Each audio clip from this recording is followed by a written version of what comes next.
નમસ્કાર વિદ્યાર્થી મિત્રો, અહીં આપણે જોઈ રહ્યા છીએ ધોરણ નંબર 7 નો આપણે આઈડિયલમાં બીજા સેમેસ્ટરનું સંસ્કૃત વિષયનું આપણે સોલ્યુશન કરવાના છે. વિદ્યાર્થી નમ્ર વિનંતી છે કે જો તમે પ્રથમ વખત અમારી ચેનલ તમે જોઈ રહ્યા હો તો ચેનલ તમે સબસ્ક્રાઇબ કરી દો, જેથી વિડીયો લેક્ચર અવારનવાર તમને મળતા રહે. તો શરૂઆત કરીએ આપણે આજના વિડીયો લેક્ચરથી વાર્તાલાપ. તો પેલું છે ભાવેશ ચેતના કથમ અભિવાદન કરોતી. તો આવશે એ ઓપ્શન. બીજું છે ભાવેશ કમ અભિવાદયતી. તો આવશે ચેતના. ત્રીજું છે કા ભાવેશ સત્કરોતી. તો આવશે ભગિની. ચોથામાં આવશે કા ચેતના. તો એમાં આવશે ડી યાની ઓપ્શન ભાવેશ્યા ડી ઓપ્શન. ચોથામાં કા ચેતના. તો એમાં આવશે ડી ઓપ્શન.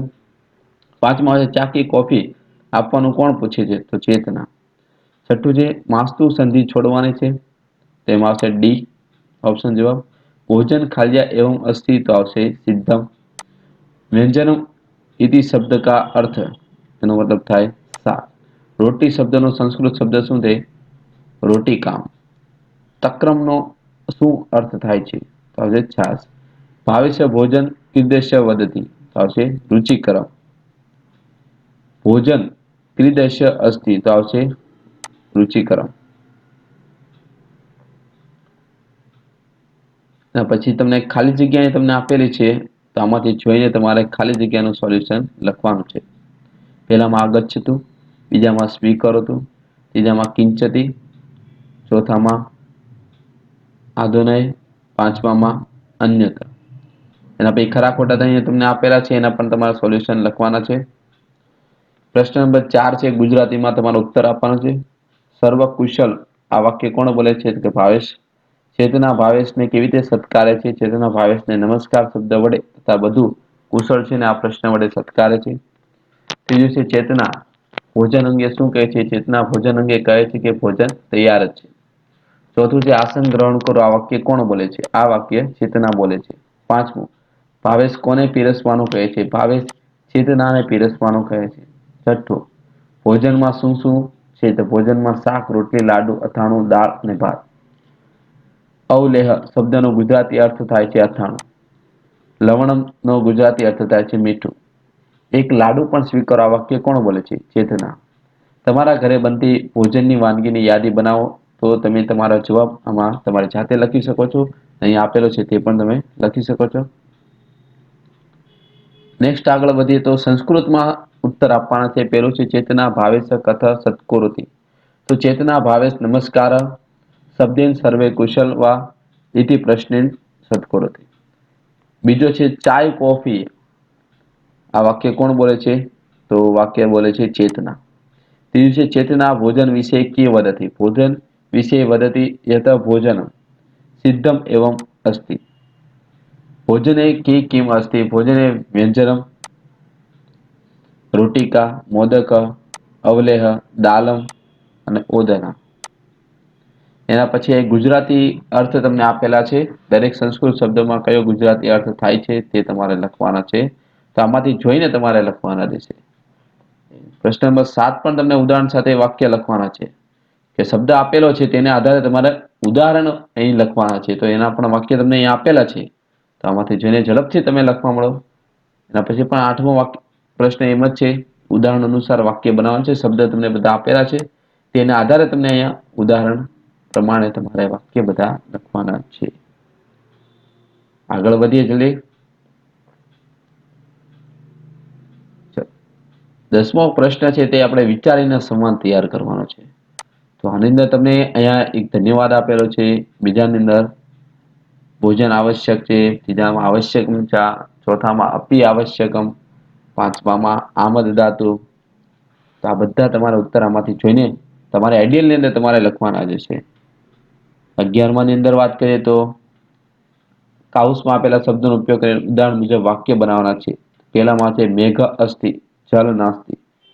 સ્થાલિકા અસ્તિ ભોજન નાસ્તિ. છત્ર અસ્તિ જલમ નાસ્તિ. એના પછી વૃક્ષ અસ્તિ ફલમ નાસ્તિ. કક્ષ અસ્તિ છાત્ર નાસ્તિ. પુષ્પમ અસ્તિ તો ઉદ્યાનમ નાસ્તિ. તો હવે સાથે સાથે આપણે ત્રીજો પાઠ સુભાષિતાની એનું પણ સોલ્યુશન આપણે એક સાથે કરવાના છે.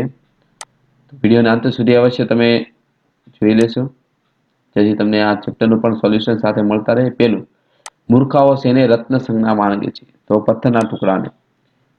એના પછી છે લઘુ ચેતાસા કા ગણના અસ્તિ, તેમાં આવશે સી ઓપ્શન, અયમ પરઃ નિજ વા એતિ. ત્રીજું છે ઉદાર ચરિતાના ગણના અસ્તિ, તો એમાં આવશે સમગ્ર પૃથ્વી એક પરિવાર એતિ. ચોથું છે વસુદેવની આપણે સંધિ છૂટી પાડે છે તો વસુધા વત્તા એવ.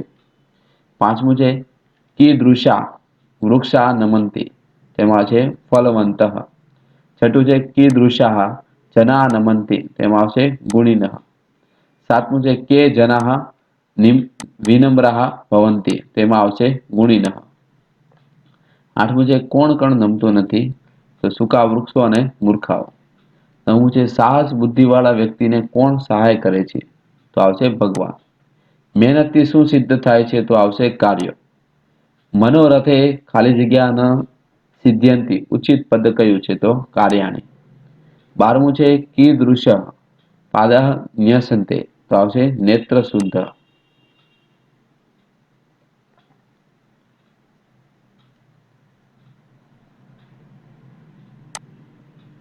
13મું છે કીદૃશ જલ પીબતે, તો આવશે વસ્ત્ર શુદ્ધ.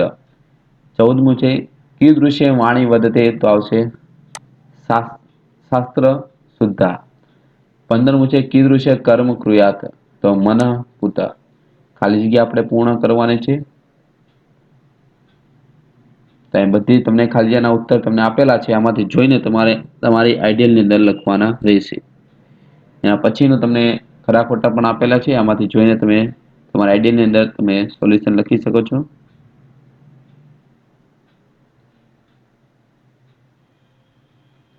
પ્રશ્ન નંબર 4 ની વાત કરીએ, ગુજરાતીમાં ઉત્તર. પૃથ્વી પર કયા કયા રત્નો છે? તો કે જળ, અન્ન, સુભાષ. મૂર્ખા વડે રત્ન સંજ્ઞા એવું નામ કોને અપાય છે? તો કે મૂર્ખા વડે રત્ન સંજ્ઞા પથ્થરના ટુકડાને રત્ન સંજ્ઞા એવું નામ અપાય છે. પૃથ્વીને પરિવાર કોણ માને છે? વિષાય હૃદય વાળા પૃથ્વીને પરિવાર માને છે.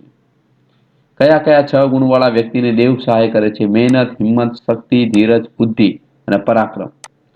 દેવોની સહાય કોણ કરે છે? તો કે મહેનત, હિંમત, શક્તિ, ધીરજ, બુદ્ધિ અને પરાક્રમ. આ 6 ગુણ જેનામાં હોય તેને દેવ સહાય કરે છે. શેનાથી કાર્ય સિદ્ધ થાય છે? તો કે મહેનતથી કાર્યો સિદ્ધ થાય છે. 7મું, સુતેલા સિંહના મુખમાં કોણ પ્રવેશતું નથી? સુતેલા સિંહના મુખમાં પ્રાણીઓ પ્રવેશતા નથી. કેવું પગલું મૂકવું જોઈએ? તો કે આંખોથી પવિત્ર કરેલું પગલું આપણે મૂકવું જોઈએ. કેવું પાણી પીવું જોઈએ? વસ્ત્રથી ગાળેલું પાણી પીવું જોઈએ. કેવી વાણી ઉચ્ચારવી જોઈએ? તો શાસ્ત્રથી શુદ્ધ કરેલી વાણી ઉચ્ચારવી જોઈએ. કેવું આચરણ કરવું જોઈએ? તો કે મનથી પવિત્ર કરેલું એવું આચરણ કરવું જોઈએ. સંસ્કૃતમાં એ તમને પ્રશ્ન ઉત્તર લખવાનું છે. પૃથ્વીયા કતિ રત્નાની સંતિ, તો પૃથ્વીયા ત્રીણી રત્નાની સંતિ. બીજું છે કે કદાચન નમંતી, તો મૂર્ખા શુષ્ક વૃક્ષા ચ કદાચન નમંતી. દેવસ્ય સહાયત ક લભતે, તો યસ્મિન ઉદ્ય સાહસ ધૈર્ય બુદ્ધિ શક્તિ પરાક્રમ ચ વર્તન્તે સ પુરુષ દેવસ્ય સહાયતે લભંતે. ચોથો જોઈએ છે આપણે કાર્યાણી કેન સિદ્ધયંતી, તો ઉદ્યમીન સિદ્ધયંતી. કેન કાર્યાણી સિદ્ધયંતે, તો ઉદ્યમન કાર્યાણી સિદ્ધયંતી. કીદૃશ જલ પીબતે, ભાઈ કીદૃશ્ય વાણી વધતી, તો શાસ્ત્રાપુત. ક્વેશ્ચન નંબર 6 છે. હવે ઉદાહરણમાં જે વાક્ય બતાવ્યા છે તે પ્રમાણે વાક્ય આપણે લખવાના છે, આમાંથી જોઈએ તો રાજ્યમેવ, ગ્રામીણ અને રાષ્ટ્રમેવ. એના પછી ફરીથી આમાં આપણે કૌંસમાં આપેલા શબ્દોનો ઉપયોગ કરીને આ બધા વાક્ય પૂર્ણ કરવાના છે. તો એનું સોલ્યુશન તમને આપેલું છે, સાથે સાથે 8માનું પણ ઉદાહરણ પ્રમાણે વાક્ય બનાવવાના છે આપણે. 9મું છે ક્રિયાપદ પરિવર્તન કરવાનું છે. 10મામાં પણ ઉદાહરણ બતાવ્યા પ્રમાણે ક્રિયાપદમાં તમારે પરિવર્તન કરીને લખવાના છે.